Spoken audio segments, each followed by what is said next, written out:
అయిపోయిన తర్వాత నీ పిల్లల్ని బొబ్బులోని దేశానికి తీసిపోయి చాలా భయంకరమైన పరిస్థితి వస్తుందండి, నా కాలం క్షేమంగా ఉంటే చాలు అన్నాడు. దావీదు అలాగనలేదు.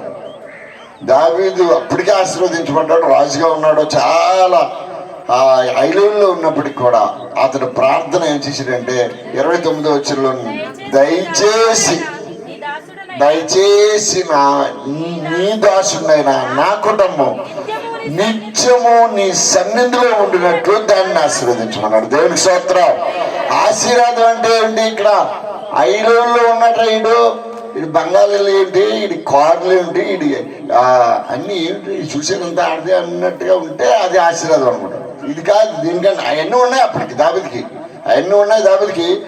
దావీదు అంటున్నాడు, దయచేసి నీ దాసుడైన నా కుటుంబం నిత్యము నీ సన్నిధిలో ఉండినట్లు దాన్ని ఆశీర్వదించమన్నాడు. దేవునికి స్తోత్రం. ఆయన మనల్ని తప్పకుండా ఆశీర్వదించాడు. ఆ రాత్రి ఆ లోయమ్మ చెప్పింది కదా, ఆ కూడికి అయిపోయిన తర్వాత భయంకరమైన వర్షం వచ్చింది. కూటికి అయిపోయే వరకు రాలేదు. ఈ కూటము బయటనే జరిగింది. ప్రతికూల వాతావరణం, చుట్టూ వర్షాలు వచ్చేస్తున్నాయి. నేను వచ్చారు ఫోన్ చేస్తే చాలా సేపు నుంచి వర్షం వచ్చేస్తున్నాను అన్నాడు మా సహోదరుడు. అలాంటి వాతావరణం ఎవరింటికి వాళ్ళు పోయే వరకు ఇక్కడ ఏ అబ్జెక్షన్ జరగలేదు. దేవునికి స్తోత్రం. దేవుడు సాయం చేస్తున్నాడు, దేవుడు మనల్ని ఆశీర్వదించాడు అని చెప్పడానికి మన కళ్ళు ముందు జరిగాయి. ఆ రాత్రి ఎలాంటి వర్షం అంటే, ఆ రాత్రి అంతా చర్చిలో అందరూ వెళ్ళిపోయారు. కరెంట్ లేదు. కరెంట్ వస్తుంది అనుకుని చాలా తిప్పలు పడ్డాడు పాస్టర్ గారు. కరెంట్ లేదు. కానీ ఆ లోపలికి వెళ్ళిన తర్వాత ఇంత భయంకరంగా ఉన్నది వాతావరణం. ఒక ఉరుగుతూ ఉంటే ఇక్కడ అన్ని ఇక్కడ కూడా సోమాలు కూడా తీసారు. ఇది ఒకటే ఉంది. నేను వాళ్ళతోనే అన్నా, పాస్టర్ గారితోనే, రే మా టెంట్లు కూడా శుభ్రంగా ఎగిరిపోతాయి, పనికిరావు చిరిగిపోతాయి అంటే ఆయన పొద్దున్న లేచి చూస్తే అన్ని బాగానే ఉన్నాయి. దేవునికి స్తోత్రం. నేను చెప్పేది ఏంటంటే దేవుడు మనకి సాయం చేస్తున్నాడు. దేవునికి స్తోత్రం. సాయం చేస్తున్నాడని రుజువు చేశాడు దేవుడు.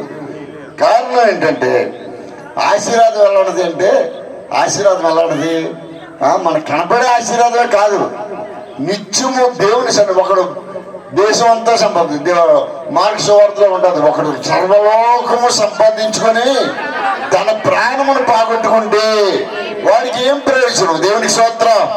ఇక్కడ చాలా ఇంట్లో ఉన్నాడు, నిత్యత్వంలోకి వెళ్ళిన తర్వాత ఎదుర్కొంటా ఉన్న పాతాళంలో ఉంటే వాడికి ఏం ప్రయోజనం అన్నట్టుగా ఒకటి సర్వలోకమును సంపాదించుకొని వాడు ప్రాణం పోగొట్టుకుంటే ఏం ప్రయోజనం లేదు. ఇక్కడ నీవు నీ కుటుంబం దేవుని సన్నిధిలో ఉంటే అక్కడ మోక్షంలో కూడా ఆయన రాజ్యంలో ఉంటాం. దేవునికి స్తోత్రం.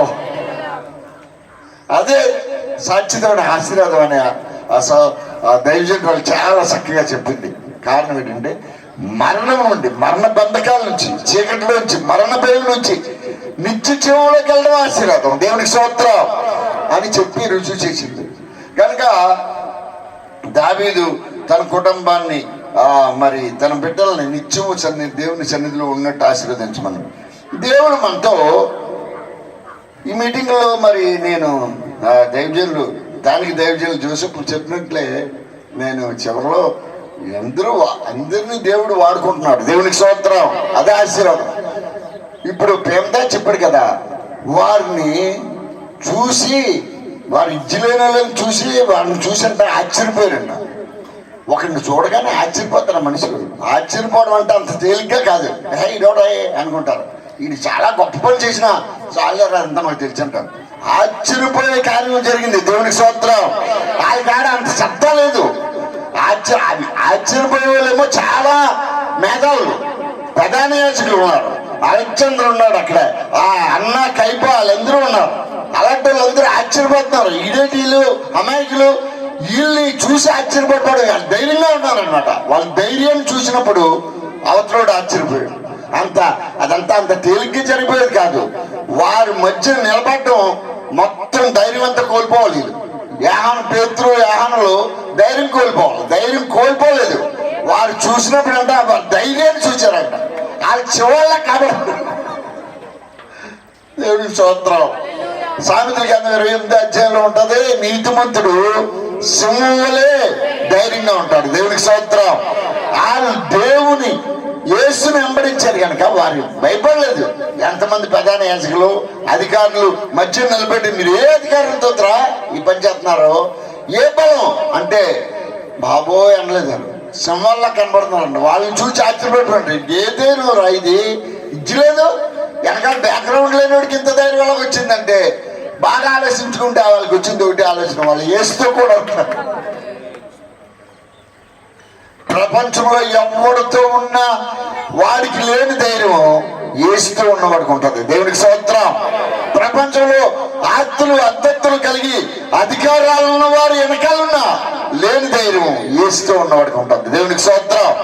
అది చెప్పడానికి మేమే రుజువు.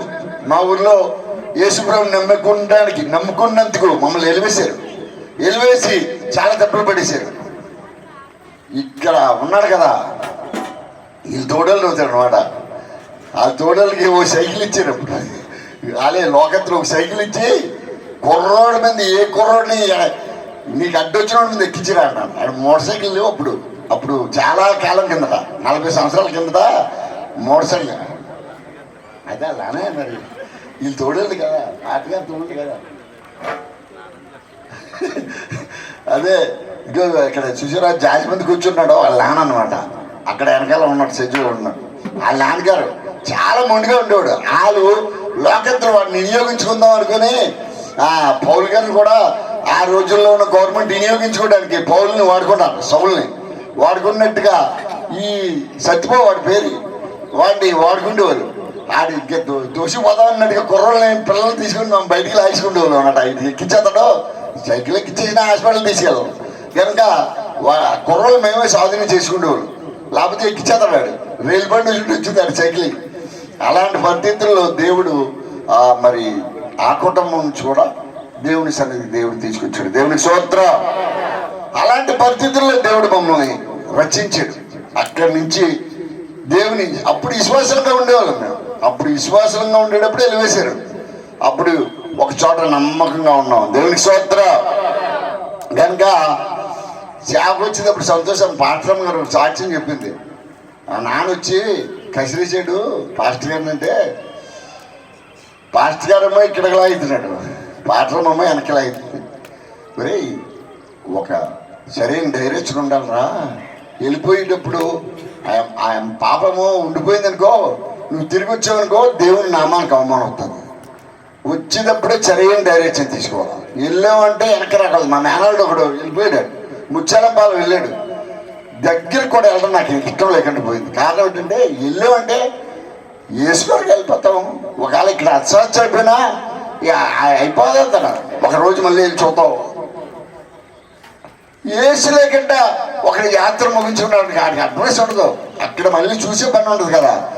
ఇక్కడ ఏసు కొరకు ఎవడైనా దేవుని కొరకు, ఇప్పుడు అమెరికాలో ఒక ఆయన మనం పోయిన క్రిస్మస్కి మనం తీసుకొచ్చాం ప్రవీణ్ని, అతన్ని పకడలు ప్రవీణ్ని. ఆయన్ని చంపారు, మరలా ఆయన చూద్దాం. దేవునికి స్తోత్రం. అందుకు తీసుకునేటప్పుడే, సేవకి వెళ్ళేటప్పుడే సరైన డైరెక్షన్ తీసుకుని మరలా అడుగు వెనకూడదు. నాగడ మీద చెయ్యి పెట్టి వెనక తట్టు చూసేవాడు వారసుడు కాదు. దేవునికి స్తోత్రం. దేవుని రాజ్యానికి వారసుడు కాదని నాకు తెలుసు. నేను చదువుకోలేదు, బడిలోకి వెళ్ళలేదు, మేము చెప్పాడు కదా. కనుక యేసు తెలుసు మాకు. దేవునికి స్తోత్రం. ఏమిటి ధైర్యం అంటే, వేస్తూ ఉంటే ధైర్యం ఉంటుంది. కనుక దావీదు ప్రార్థన చేశాడు కదా, దేవుడు మనకి దావీదు అడుగుతున్నాడు, అయ్యా నేను నీ దాసుడైన నా కుటుంబం నిత్యము నీ సన్నిధిలో ఉండినట్టు ఆశీర్వదించమన్నాడు. దేవుడు దయచేసే దేవుడు. ఈ రాత్రి ఈ మధ్యాహ్నము దేవుని వాక్యంలో దేవుడు మనతో చెప్పిన మాట ఏంటంటే, ఈ మధ్యాహ్నము 59వ అధ్యాయం యెషయా గ్రంథం 21వ వచనంలో, నేను వారితో చేయు నిబంధన. దేవునికి స్తోత్రం. ఇదే దేవునికి స్తోత్రం. మనం అడిగాము రాత్రి, దేవుని సేవకురాలు చెప్తా ఉంది, నీ దాసుడైన నా కుటుంబం నీ సన్నిధిలో నిత్యము నీ సన్నిధిలో ఉన్నట్టు దాన్ని ఆశీర్వదించమంటే, దేవుడు ఈ ఉదయకాలం చివరి మీటింగ్ లో చెప్తున్నాడు, నేను వారితో చేయు నిబంధన ఇదే, నీ మీదనున్న నా ఆత్మయు నేను నీ నోట నుంచిన మాటలను నీ నోట నుండి, నీ పిల్లల నోట నుండి, నీ పిల్లల నోట నుండి, అది ఇది ఈ కాలం మొదలుకునేది.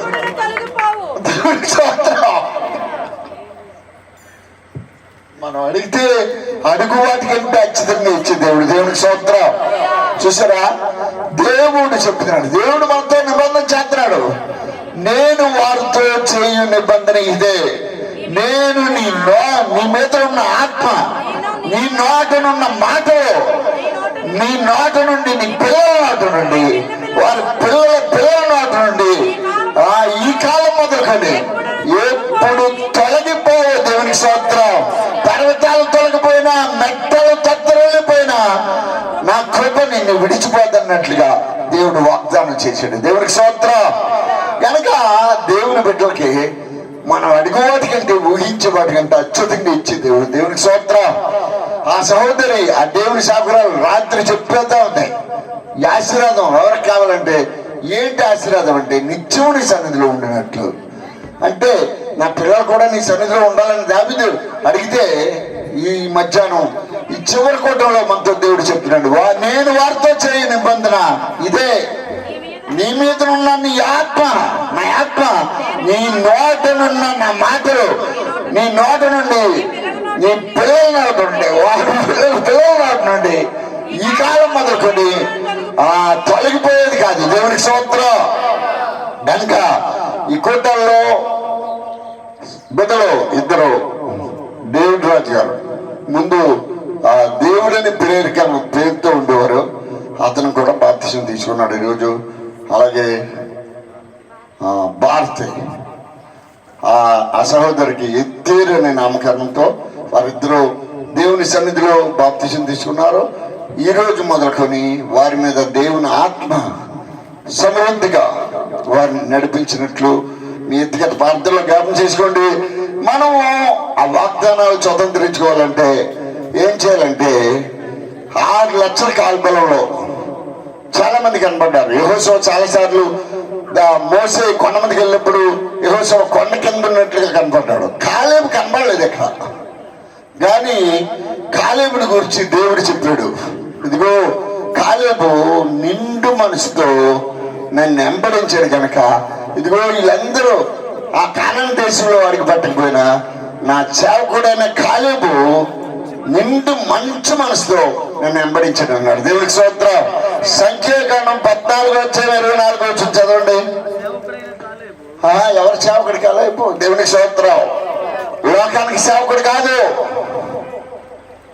నా సేవకుడే నేను. కాలేబు మంచి మనసు. దేవునికి స్తోత్రం. మంచి మనసుతో కాలేబు ఉన్నాడంటే ఉన్న వాళ్ళందరూ ఎలాంటి మనసులో ఉన్నారంటాం? అందరూ మనసు మంచితో లేరు.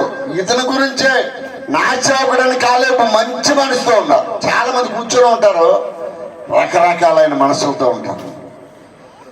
అందరి మనసులు ఎరిగిన దేవుడు అంటున్నాడు ఈ మధ్యాహ్నం, ఈ కోటాలు చివరిలో దేవుడు నీ మనసును ఎరిగినవాడు. మనసెరిగిన యేసయ్యా, దేవుడి స్తోత్రం. మనసెరిగిన దేవుడు ఆయన ఒక సేవకుడి గురించి సాక్ష్యం చెప్తున్నాడు. నీ గురించి ఏం చెప్తాడు? ఈ మధ్యాహ్నము దేవుని సన్నిధిలో కూర్చున్న సహోదరి సహోదరుడు, మంచి మనసులో ఉంటే ఆయన మంచివాడనే చెప్తాడు. దేవునికి స్తోత్రం. ఆయన పచ్చిపోతం లేని దేవుడు. దేవునికి స్తోత్రం. ఆయన అంటున్నాడు, నా సేవకుడని కాలేబు మంచి మనసుతో నన్ను వెంబడించాడు. దేవునికి స్తోత్రం. కనుక అతడు కాలు పెట్టిన ప్రదేశం అంతా అతనికి ఇచ్చేతన్నాడు. దేవునికి స్తోత్రం. కనుక ఇప్పుడు దేవుని బిడ్డలు, పాస్టర్ గారు కాదు, నీవు మంచి మనసుతో దేవుని సన్నిధిలో ఉండాలి. దేవునికి స్తోత్రం. ఇది మనకి గొప్ప భాగ్యం. చాలా మంది దేవుని మందిరంలో ఉంటారు, అందరికీ ఆ భాగ్యం ఉండదు. మంచి మనసు కలిగి ఉండేవారు చాలా వెనకాల ఉండి రకరకాల మనుషులతో ఉంటారు. అది ఎవరైతే రకరకాలమైన ఆలోచనలతో ఉంటారో వారికే బ్యాడ్. దేవునికి స్తోత్రం. ఎవరికి నట్టం అంటే నిండు మనసుతో సరిగ్గా వెంబడించకపోతే, సాక్ష్యం పంచిపెట్టేది ఎప్పుడు అన్నాడు, సాక్ష్యం పంచిపెడుతున్నాడంట. యెహోషువ వారికి సాక్ష్యం పంచబడుతున్నాడు. 14వ అధ్యాయంలో యెహోషువతో అంటున్నాడు, ఇదిగో నన్ను గురించి నిన్ను గురించి దైవజనుడైన మోసే, యెహోవా సేవకుడైన మోసే ఇదిగో ఆ రోజే చెప్పాడు. నాకు అప్పుడు 40 ఏళ్లలో ఉన్నాను, ఇప్పుడు 85 ఏళ్ళు అయిపోయి అప్పుడున్న సాక్ష్యం ఉంది ఇప్పుడు నాకు. దేవునికి స్తోత్రం. అప్పుడున్న బలం వారానికి ఒకలాగా ఉంటుంది మన సాక్ష్యం. పోయిన సంవత్సరం చాలా బాగుండేవాడండి ఇతను. పోయిన కానీ ముందు చాలా మంది క్రైస్తవుల సాక్ష్యాలు ఎలా ఉన్నాయంటే, ఇప్పుడు ముందు మేము పాట పాడితే పరిశుద్ధాత్మ దిగొచ్చేసేవాడు. ముందు మేము పాట పాడితే మేము ప్రార్థన చేస్తే గొప్పలన్నీ వెనకాలే ఉన్నాయి. ఇప్పుడేమైంది, ముందు బాగున్నామంటే ఇప్పుడు ఏమైనా డౌన్ అయిపోయినట్టు కదా. దేవునికి స్తోత్రం. క్వాలిటీ దిగిపోతుంది చాలా మందికి. కారణం ఏంటి అంటే క్వాలిటీ దిగిపోతుంది కనుక ముందు చాలా గొప్పలు చెప్పుడు కాదు. ఇప్పుడు దేవుని సన్నిధిలో నమ్మకంగా ఉండాలి. నీవు నమ్మకంగా ఉండేవారి మందికంట సామెతలకి ఎంతకంత జ్ఞాని సొలొమోను నమ్మకంగా ఉండేవారి కంట దేవుని మెడిగా వచ్చేదంట. దేవునికి స్తోత్రం. ఆచావు దేవుని బిడ్డలో చాలా నమ్మకంగా ఉండాలి, నిండు మనసుతో వెంబడించాల. కాలేబుడి గురించి నేను చాలా ఆశ్చర్యపడతాను. కాలేబుకి సాక్ష్యం ఇచ్చినప్పుడు ఎబ్రోని ఇచ్చారు. దేవునికి స్తోత్రం. నేను చాకు వచ్చిన తర్వాత ఒక దైవజనుడు ఉండేవాడు అయ్యగారి దగ్గర, ప్రభుదాస్ గారు అని ఆయన ఉండేవారు. మరి ఈ సమాసానికి మరి మందిరం కట్టుతున్నాం కదా, దీన్ని దేవుడు ఉద్దేశం ఏంటో దీనికి ఏ నామకరణం ఉండాలో ఈ మందిరానికి అని మేము ప్రార్థన చేద్దాం. ఆ దైవజనుడు నేను ప్రార్థన చేద్దాము, గొప్పవరం అంటే ప్రార్థన చేద్దాం. బైబిల్ అంతా తరిగించి చూసి ప్రార్థన చేసి ఇదిగో ఎబ్రోను అని దేవుని సేవకుడు చెప్పారు. అంటే ఎబ్రోన్ కీర్తి అంటే ఎబ్రోన్ ఎప్పుడో ఇది ఉంది. ఎబ్రోన్ అంటే మన ఎబ్రోన్ తాపకులు ఎవరి తాపకులు మన బక్సింగ్ అంటున్నారు, అది కాదు. మేము అది చూసి కూడా అట్లేదు. ఇది మా కీర్తి సంఘానికి మా దేవుని చాపలు ఎద్దాసి గారు ఉండేవాడు. ఆయన పులికాసుపల్లి చర్చ అంటున్నారు. ఇప్పుడు ఆయన కూడా 3వ తరగతితో చదివాడు, చాలా మంచి సేవ చేశాడు, చాలా మందిని ఆత్మల దేవుని దగ్గరికి తీసుకొచ్చాడు. ఆ దైవజనుడు కీర్తి సంఘం అది కనుక మేము మరి కీర్తి సంఘంలో ఉంచిన దాన్ని పేరు మార్చకూడదు. కానీ ఎబ్రోను కీర్తి సావాసం ఇది. దేవునికి స్తోత్రం. కనుక అలాగే నామకరణంతో ఇది దేవుని సన్నిధిలో ప్రార్థన చేసి మరి ఈ నామకరణం దేవుడు ఈ సావాసానికి ఇచ్చాడు. ఎబ్రోను మినిస్ట్రీగా దేవుడు దీన్ని కొనసాగిస్తున్నాడు. దేవునికి స్తోత్రం. ఇది మేము కొనసాగించేది కాదు, దేవుడే దీని బ్యాక్గ్రౌండ్ అంతా దేవుడిదే. దేవునికి స్తోత్రం. దీని వెనకాల దాతలు ఎవరు లేరు, ఒకే దాత. ఆ దాత అన్నిటికీ చనిపోయిన వాడు. దేవునికి స్తోత్రం. కనుక మనం దేవుని సన్నిధిలో వర్దలుతూ ఉంటే మన విరోధి ఎప్పుడు ఆనందించి వాడు ఎన్నో ప్రయత్నాలు చేస్తాడు. ఇక్కడ ఈ గ్రామం గురించి మనందరికీ తెలిసిందే. మన గ్రామం కాదు, ఏ గ్రామంలోనో మన ఈరోజు మనపై వ్యతిరేకంగా పనిచేస్తాడు. దేవుని వాక్యం ఉంది మనకి, నీకు విరోధంగా రూపింపబడే ఏ ఆయుధం వర్దలదు. దేవునికి స్తోత్రం. మన విరోధి వాడు ఎంతటి వాడైనా మన దేవుడు లోకంలో ఉన్నవాడి కంటే గొప్పవాడు. దేవునికి స్తోత్రం. మనం దేవుణ్ణి వెంబడించేటప్పుడు నరిగిలతో నారాయణ కాదు, దేవుని సన్నిధిలో నీకు ఎలాంటి సాక్ష్యం ఉంది? కాలేబుని గురించి నాకు చాలా అతిశయం ఉంటుంది. కాలంలో ఏంటంటే నిండు మనసుతో ఆయన దేవుడిని వెంబడించాడు. దేవునికి స్తోత్రం. అతను దేవుడు చెప్పాడు సంఖ్యాకాండంలో, యెహోషువ గ్రంథంలో అంటాడు, యెహోషువతో అంటున్నాడు, దైవజనుడు ఉన్నప్పుడు, దైవజనుడు మోసే ఉన్నప్పుడు ఇదిగో నిన్ను గూర్చి నన్ను గూర్చి దేవుడు చెప్పాడు. ఇదిగో నేను ఆ 40 సంవత్సరాలు ఈడులో 40 సంవత్సరాల వయసులో దేవుణ్ణి నేను ఎలా వెంబడించానో నేడు కూడా నాతో కూడా ఆ ఎగులు చూడడానికి వచ్చిన 11 మంది, నాతో కూడా 12 మంది కదా, మనం ఇద్దరితో కాదు వాళ్ళు 10 మంది ఉన్నారు. అందరినీ చూసి భయపడి మనుషులు ఆ జనులు హృదయాలు కలవరపరిచారు. నేనైతే ఎవరికి భయపడక నా దేవుడిని యెహోవాను నిండు మనసుతో సేవించాను. దేవుడికి స్తోత్రం. మంచి సాక్ష్యం చెప్పాడు. కనుక ఈ మధ్యాహ్నము దేవుని సంఘంలో నీ సాక్ష్యం చాలా ఇంపార్టెంట్. మన సాక్ష్యం దేవునికి భయంకరంగా ఉండాలి. దేవునికి భయంకరంగా ఉంటే దేవుడే నిన్ను గురించి సాక్ష్యం ఇస్తాడు. దేవునికి స్తోత్రం. నన్ను ఇంత గొప్ప నువ్వు చెప్పక్కర్లేదు, సంఖ్యాకాండంలో చెప్పేశాడు. నా సేవకుడైన కాలేబు మంచి మనసుతో పూర్ణ హృదయంతో నన్ను వెంబడించాడు అన్నాడు. దేవునికి స్తోత్రం. కనుక సంఘంలో ఉంటున్న విశ్వాసులు నిండి మనసుతో చేయాలి. ఏ పని చేసినా నువ్వు చేసావు బాబు 30 సంవత్సరాలు యేసుదాస్ గారి దగ్గర ఉన్నావంటే నేను చెప్పను, సంఘంలోకి వెళ్ళి ఇప్పుడు అడగండి. ఇప్పుడు నేను వచ్చేసిన తర్వాత పాటలు చెప్తారు, నా గొప్ప చెప్పుకోను. కారణం ఏంటంటే నేను సేవ చేయాలనుకోలేదు, సేవ చేయాలని నేను అలాగే నిన్ను మనసుతో వెంబడించలేదు. నేను దేవునితో నా సావాసం సరిగ్గా ఉండాలని దేవుణ్ణి వెంబడించాం. ఆయన మర్చిపోయే దేవుడు కాదు, ఆయన ప్రతిఫలంలో కూడా ఉండే దేవుడు కాదు. రాత్రి ప్రార్థన చేస్తే ఆశ్చర్యంగా నా కుటుంబం అంతా నీ సన్నిధిలో నిత్యం ఉండడానికి నన్ను ఆశ్రయించమంటే ఇదంతా దేవుడు ఎంతో నేను వారితో చేయ నిబంధన ఇదే. దేవునికి స్తోత్రం. నీవే కాదు ఆయన, నీ పిల్లల వారి నోటిని కూడా, నీ నోటి ఉన్న మాటలు నీ పిల్లల వాగ్దానం చేసిన వాడు గొప్పవాడు. కనుక ఆ వాగ్దానం చేసిన దేవునికి ఇట్టుడిగా బతకాలి. దేవునికి స్తోత్రం. ఈ లోకంలో ఒకసారి మనకి విరోధంగా ప్రయత్నాలు చేసేవారు చాలా మంది ఉంటారు. ఎవడో ప్రయత్నాలు చల్లవు. దేవునికి స్తోత్రం. ఒక మాట బైబిల్ గ్రంథంలో రాయబడి ఉంటుంది చూడండి.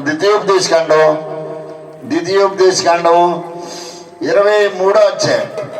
ఒకసారి 23వ అధ్యాయము 5వ వచనం చదవండి. అయితే నీ దేవుడైన యెహోవా ఎవరి మాట వినలేక అంటా ఉండేడు. బిలాం మాట వినోళ్ళకుంటేను గనుక. దేవుడికి స్తోత్రం.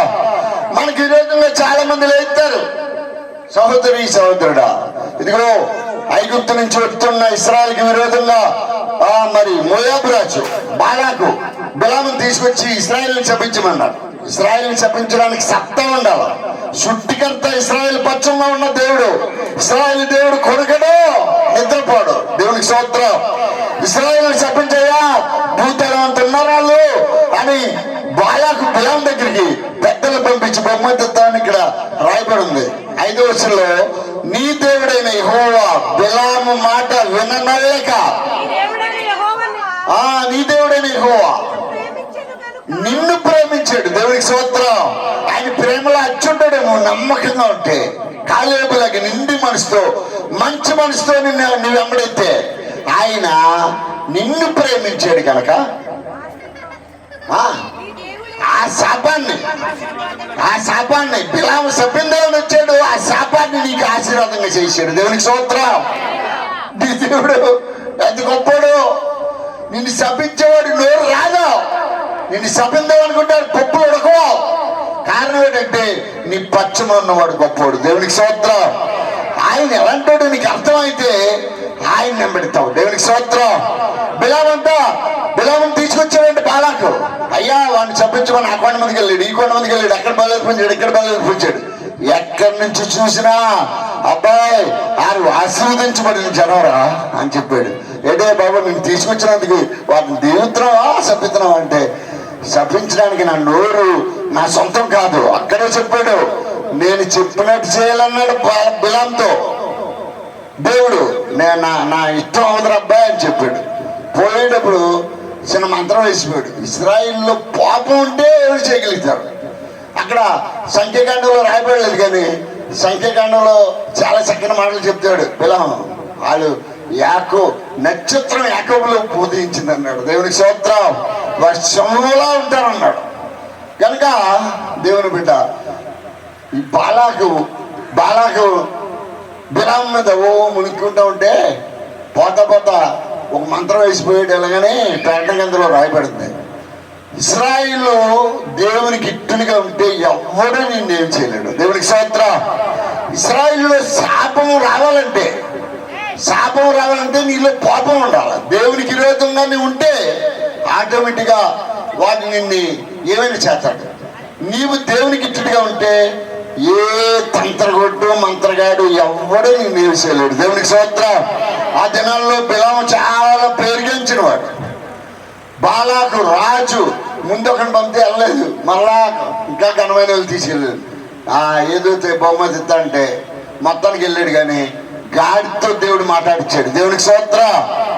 అలాంటి గొప్ప కార్యాలు చేసి దేవుడు ఆ శాపాన్ని బిలాము మాట విననలేక దేవుడు నీ దేవుడని యెహోవా నిన్ను ప్రేమించాడు కనుక ఆ శాపాన్ని ఆశీర్వాదంగా మార్చేసాడు. దేవునికి స్తోత్రం.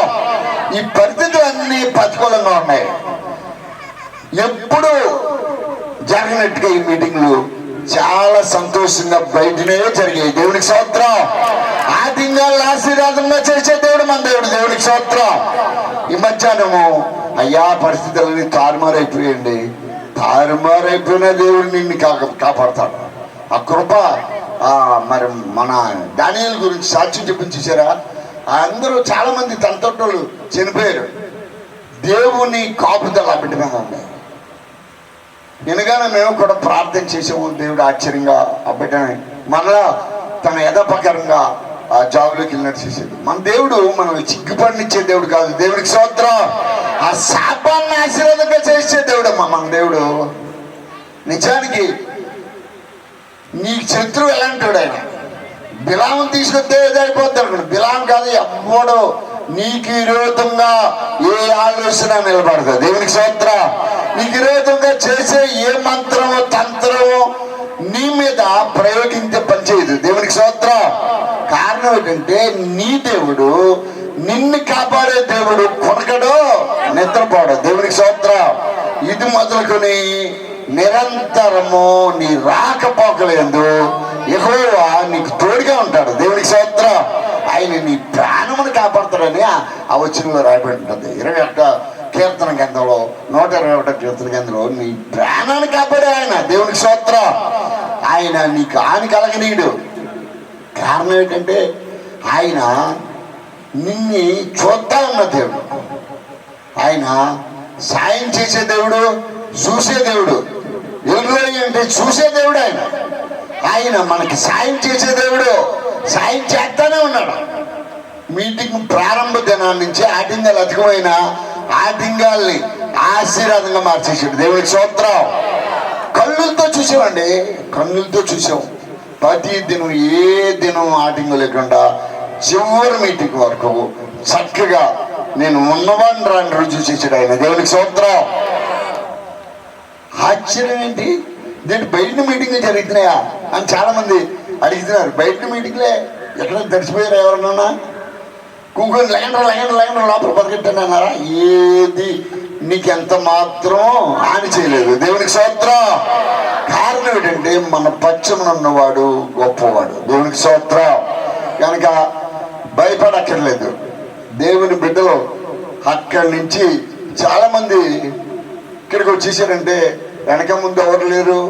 వీళ్ళకి అక్కడ పోసం సరిగ్గా లేదు అనుకుంటారు. పోసం ఉందే, ఒక్క రోజుకి 3,000 సంపాదించాలి. ఇక్కడికి వచ్చే సేవకుడు అక్కడ ఆ బిడ్డేమో ఆటో వేసేవాడు. ఇంటి దగ్గర ఒక చిన్న షాప్ పెట్టుకున్నారు. రెంట్ల మీద 3,000 కంటే ఎక్కువ సంపాదించిన, ఒక్క రోజులో 3,000 కంటే ఎక్కువ సంపాదించిన రోజులు కూడా ఉన్నాయి. అంత సంపాదన అంతా కాదనుకొని ఎందుకు వచ్చారంటే ఆ పని తాత్కాలం, ఈ పని శాశ్వతం. దేవుడికి స్తోత్రం. ఈ పనే ఆశీర్వాదానికి కారణం. కనుక ఆ బిడ్డ పాఠం ఒప్పుకోకపోయినా ఎలాగోలాగా మరి వారు తెగించి ఈ ఊరికి చాలా మంది పోడలు వచ్చారు. అంత షాపింగ్గా ఉండదు, పూడిమాడక అన్ని ఊర్లో ఉండదని చాలా మంది వెళ్ళిపోయారు. దేవుని సేవకుడిని ఇక్కడ నిలబెట్టాడు. సేవకుని వెనక ఈ సావాసం అంతా ప్రార్థన చేస్తారు. ఈ సేవకుడి కొరకే కాదు, వెళ్ళిన సేవకులందరి కొరకు దేవుడు మాకు ఇచ్చిన భాగ్యం, మాకు ఇచ్చిన ఘనత, మాకు ఇచ్చిన మరి మీకు ఏంటంటే మీకు ఉండే ధైర్యం ఏంటంటే దేవునితో ఉంటాం. దేవునికి స్తోత్రం. దేవుని పాదాల దగ్గర ఉంటాం. ప్రతి ఉదయమున అరుణోదయమున దీనికి ఏం కలుగుతుంది? సాయం ఏంటంటే దేవుడు ఆ పట్టణంలో ఉన్నాడు. దేవునికి స్తోత్రం. ఆలస్యం అయిపోయి రాదు సాయం. వర్షం వచ్చేసి దారాలన్నీ ఊడిపోయి కాదు సాయం. ఆయన సాయం చేసే దేవుడు ఎప్పుడు చేస్తాడు? మనం అగ్నిగుండంలో పడక ముందే అక్కడ ఉంటాడు ఆయన. దేవునికి స్తోత్రం.